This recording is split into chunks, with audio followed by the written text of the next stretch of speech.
ఆంధ్ర తెలంగాణలో తక్కువ ఫీజులతో high quality results ఇస్తున్న ఏకైక సంస్థ Tirumal IAS institute.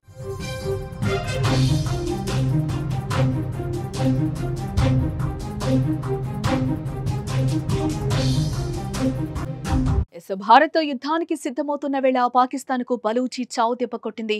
Balochistan liberation army అటాక్లో 40 మంది పాకిస్తాన్ సైనికులు మృతి చెందినట్లు బలూచి ప్రకటించింది. గత కొంతకాలంగా పాకిస్తాన్ బలూచి మధ్య యుద్ధ వాతావరణం నెలకొంది. ఈ సమయంలో పాక్ భద్రతా చెక్పోస్టులను బలూచి ధ్వంసం చేసింది.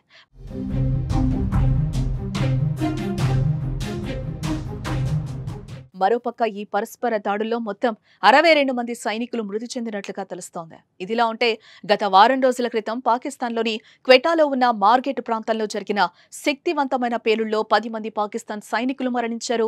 పాకిస్తాన్ ఆర్మీ వాహనాన్ని లక్ష్యంగా చేసుకుని రిమోట్ కంట్రోల్డ్ ఐఈడీ ఉపయోగించి పేలుడు జరిగింది. ఈ పేలుడుకు బలూచ్ లిబరేషన్ ఆర్మీ బాధ్యత వహించి పేలుడు వీడియోను కూడా విడుదల చేసింది. బలూచిస్తాన్ రాజధాని శివార్లలో ఈ పేలుడు సంభవించింది.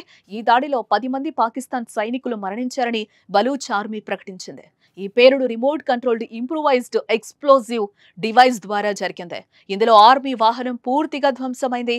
అది జరిగిన వారం రోజులు కాకముందే మరోసారి పాక్ సైనికులే లక్ష్యంగా చేసుకున్న బలూచి మరో 40 మంది పాకిస్తాన్ సైనికులను హతమార్చినట్లుగా ప్రకటించింది.